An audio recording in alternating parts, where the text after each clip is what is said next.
आंदोलनाचा तर विषयच नाही भाऊ. तुम्ही मुंबईत गाडी पळले तितके नमुने विचित्र आहेत तुम्ही. आंदोलनात आपल्याला टेन्शनच नाही. आंदोलनात तुम्ही आपल्या समाजाने आपल्या समाजाच्या लेकरावरती खूप मोठा उपकार केलेला आहे. आपल्या समाजाच्या लेकराला आरक्षण मिळवून देऊन रोज आपले लेकर आता नोकऱ्यात जायला लागलेत, म्हणून तुम्ही इतक्या गर्दीनं उभा राहता. मी जर दलाल फलाला असतो, फुटणारा असतो, तर तुम्ही 1 मिनिट सुद्धा इथं थांबले नसते. 1 मिनिट सुद्धा थांबले नसते. तुम्ही एकजूट आलात, तुमची ताकद मी वायाला जाऊ दिली नाही. तुम्हाला दिलं ना आणखी लय मोठं देणार आहे. तुम्ही असेच एकजूट राहा. तुम्हाला इतकं मोठं करतो ना या समाजाच्या लेकराला, समाधानीच तुम्ही सुखी कायमचे. मी तुमचं काम करायला लागलो म्हणून माझ्या सुपाऱ्या देऊ राहिले. आता सुपाऱ्या देते त्याला माहीतच नाही. तो सुपारी एका दगडात फोडून इकडून मी सुपारी.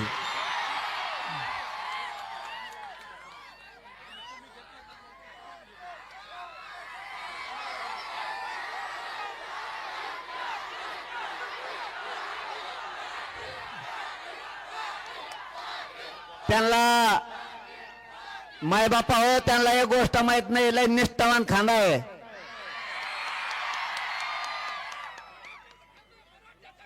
आणि इथं पराक्रम जर करायचा असला ना, अंगात गद्दारीचं रक्त फितुरीचं रक्त नाही लागत भो.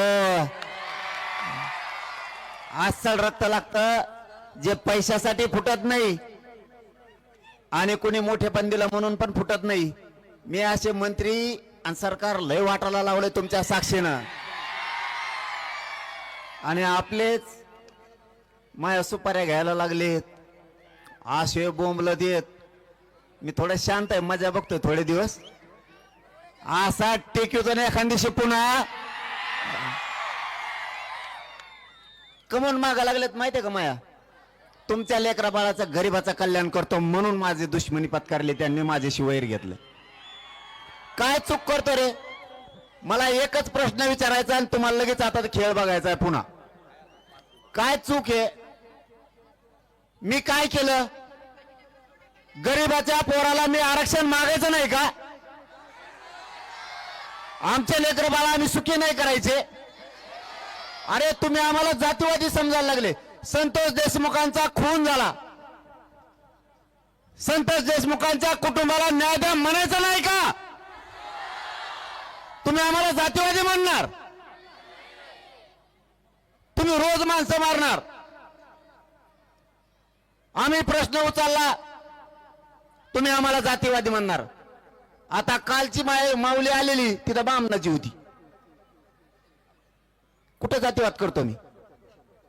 तिला नाही दिला. महादेव मुंडेचं प्रकरण उचललं, न्याय देणं काम नाही. एखादा पोरगा आलं, एखादी पोरगी आली, तिने जर शिक्षणात अडचण सांगितली तर मी काम नाही करायचं. एखाद्याने मला अन्याय सांगितलं, मी काम नाही करायचं. मग तुम्ही काम केलं की तुम्ही मला जातीवादी समजणार. मी माझ्या राजकारणी मराठ्यांना साथ देतो, शिकणाऱ्या मराठ्यांना साथ देतो, शेतकरी मराठ्यांना साथ देतो. प्रत्येक लेकराला अडचण आली, शिक्षणात आली, नोकरीत आली. तुमचं बीडचंच उदाहरण सांगतो मी. 2 पोरं आता 12 तारखेला भरती होती पोलिसांची.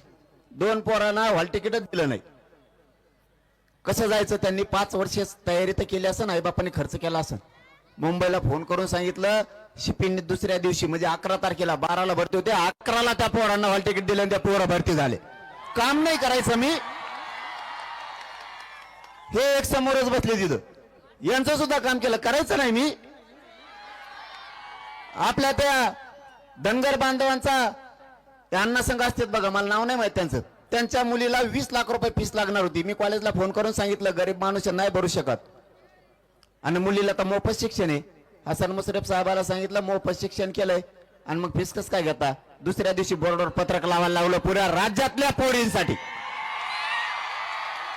सगळ्या जातीच्या लेकी बाळीसाठी मोफत शिक्षण केलं, तरी मीच जातीवादी. यांना फक्त मायबापावर मी हरत नाहीये म्हणून हे आता मला शरण येणं म्हणून बदनाम करायला लागलेत खोटं. आणि काही पण दर 8 दिवसाला 2-4 टकोचे उठते, कुठून येते कुठून नाही. आणि ते माझ्या विरोधात बोंबलतात, त्यांना तुम्ही करता नीट म्हणा. अरे चाप रे दे अशी कमेंट टाकी ते 15 दिवस भाकर खात नाही माणूस. येड्या बाबळीत बसते का लिंबा खाली बसते कुठं बसते त्यांचे त्यांना माहित. पण इतकं कारण मराठ्याच्या नादी लागल्यावर तसंच असलं मग त्या मराठ्याचे असले मराठ्याच्या विरोधात गेले तरी सोडायचे नाही. आपण आपल्या जातीसाठी धर्मासाठी इमानदार राहायचं. तुमच्या आलेल्या अडचणी मी रात्रंदिवस सोडत राहणार आहे, सोडतो सुद्धा. येणाऱ्या संकटाला सामोरं जायची माझी तयारी आहे. कारण छत्रपती शिवरायांचा विचाराचा वारसा घेऊन आपण चालतो. आज सकाळी 5 वाजताच आम्ही शिवनेरी गडावरती होतो. आता एक काम करायचं तेवढं सांगतो आणि थांबतो. आता तुम्ही सगळ्यांनी पुढच्या वर्षी शिवनेरीला दर्शनाला यायचं. येणार का? एकाने बी घरी राहायचं नाही. अरे आपल्या कंपाळाला कुंकू आपल्या छत्रपतीमुळे आहे. आपलं ऐश्वर्य, गाड्या, प्रॉपर्टी, बंगले, पैसा फक्त आपल्या राजामुळे आहे. आपल्याला त्या राजाच्या शिवनेरीच्या दर्शनाला आपण जाऊ नये. 20 तारखेपासून जयंती करीत जाऊ. मग महिनाभर